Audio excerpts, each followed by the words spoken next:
بالکل جناب، تا دې الله راولي او تا دې الله راولي وي. تا ته به څه وایم چې زړه دې رانه چېرته یوړو؟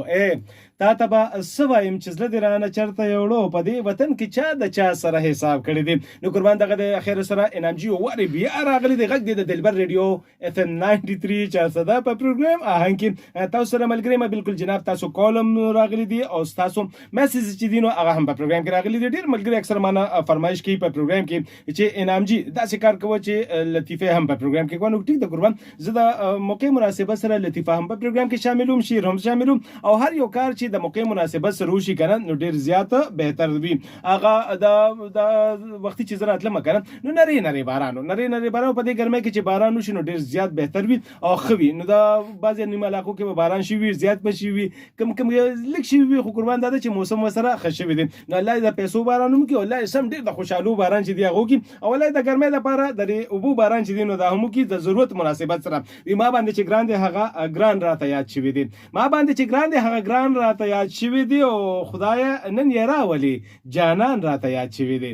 ما باندې چې ګران دی هغه ګران راته یاد شوي دی، او خدایه نن یې راولي جانان راته یاد شوي دی. او هغه چې زما او ستا جامې لوندې کړې وي، هغه چې زما او ستا جامې لوندې کړې وي، او بیا هغه نری باران راته یاد شوي دی. نو قربان دغه ده چې د باران سره کله کله د ماشوموالي خبرې هم ذهن ته راشي، او کله داسې د جوانۍ خبرې چې دي که نه هغه هم ذهن ته راشي، او کله د باران د ټک ټک او د څاڅکو د ټپ ټپ سره څه کېږي قربان د انسان ذهن چې دی چېرته لرې په تصوراتو کې ډوب شوي وي. کله د باران دا څاڅکي او دا ګړز ګړو چې دی نو دا چا لپاره ډېر د خوشحالۍ باعث جوړېږي. یو ښایسته ښکلي زبردست یادونو کې چې دی نو هغه لاړ شي ډوب شي د څه ساعتونو دپاره. کله دا د باران څاڅکي چې دي که نه نو ناګهانه د چا په سترګو کې اوښکې راولي، او چا په ښایسته ښکلي مخ باندې د خفګان آثار چې دي راښکاره کړي. خو قربان باران دی، او وایي چې باران د ځمکې آبادي ده. باران د ځمکې آبادي ده، او شیرین جانانه زه په ته آباده یم. نو دا ده قربان چې په یو بل باندې آباد اوسېږي او خوشحاله اوسېږي. ښه قربان په پروګرام کې مې تاسو نه پوښتنه دا کوله، څه پوښتنه مې کوله په پروګرام کې د خوند رنګ زیاتولو لپاره ستاسو ټولو نه پوښتنه دا ده، دې نه پس تاسو کال اخلم او ستاسو میسج چې په پروګرام کې به شاملوم.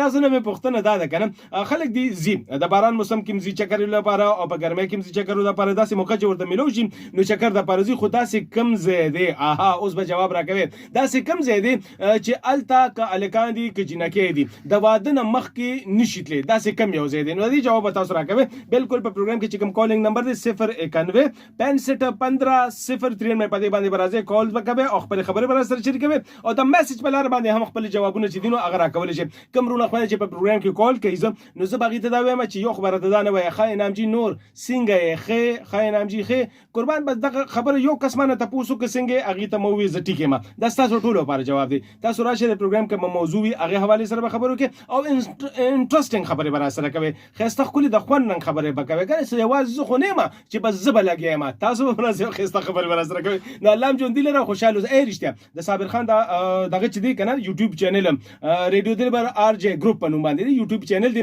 دې کې زموږ دا ویډیوز دي، دا اوس هم ماته کیمره لګېدلې ده، زما پروګرام ریکارډ کوي، بیا به په دغه چینل باندې دا پروګرام هم وي، او زما نور پروګرامونه چې په دغه به وي، او د نور RJs چې دي هغه پروګرامونه په دغه باندې تاسو کتلی شئ. نو دا زموږ ډېر خوږ ملګری ډېر نایس انسان صابر خان رو چې دی د یوټیوب چینل دی ریډیو دلبر RJ ګروپ، هغه لایک کړئ، سبسکرایب کړئ، او دا ټول پروګرامونه چې دي په هغې باندې بیا کتلی شئ.